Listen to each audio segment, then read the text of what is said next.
kemukakan lagi bahwa Jaksa Menyapa sore hari ini kami bicara tentang implementasi kanun jinayah.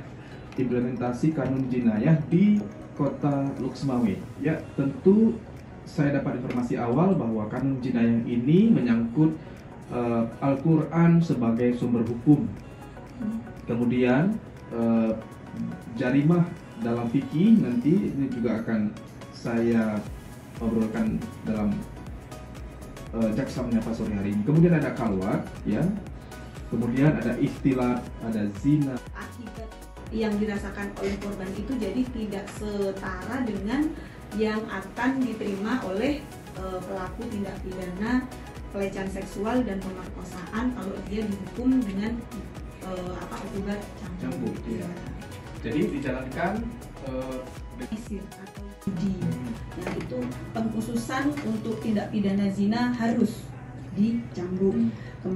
Sementara itu untuk tindak pidana lain yaitu adalah pelecehan seksual, terus kemudian pemerkosaan itu tidak dilakukan cambuk karena ada dari peraturan dari Mahkamah Agung, Mahkamah Agung yang menyatakan apabila tindak pidana pelecehan seksual dan pemerkosaan ini dilakukan wajib untuk dihukum yaitu penjara. Nah, karena unsur dari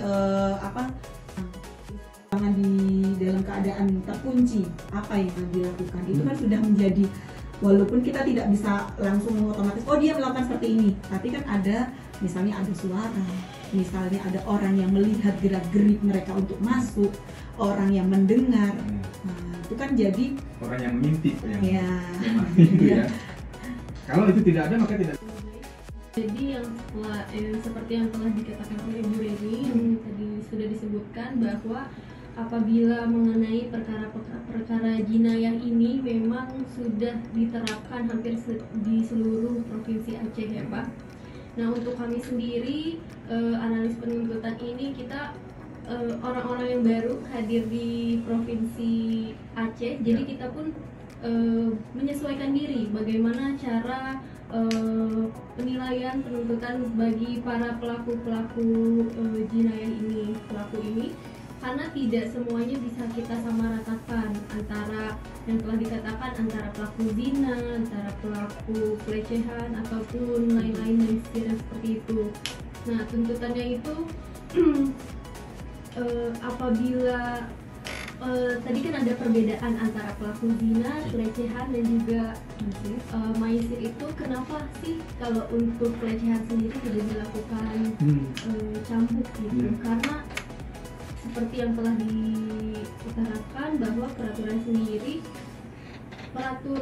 cambuk ini memang memberikan efek jera ataupun sanksi sosial bagi pelaku, tapi untuk korban sendiri dikhawatirkannya mereka merasa ada rasa takut atau traumatik ketika mereka para pelaku telah diberikan cambuk tapi tidak ada hukuman lain, jadi masih diberikan hukuman badan. Itulah sebabnya mereka diberikan hukuman badan supaya para korban ini merasa tenang gitu, tidak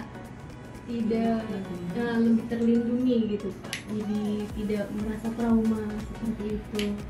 Nah kami sendiri pun khususnya saya pribadi ketika di sini masih melihat gitu bagaimana sih penegakan hukum kanun ini karena ya itulah satu-satunya provinsi yang menggunakan kanun ini adalah provinsi Aceh, sehingga ini adalah daerah yang istimewa dan spesial di mana kita pun masih terus meneliti dan belajar bagaimana cara penegakan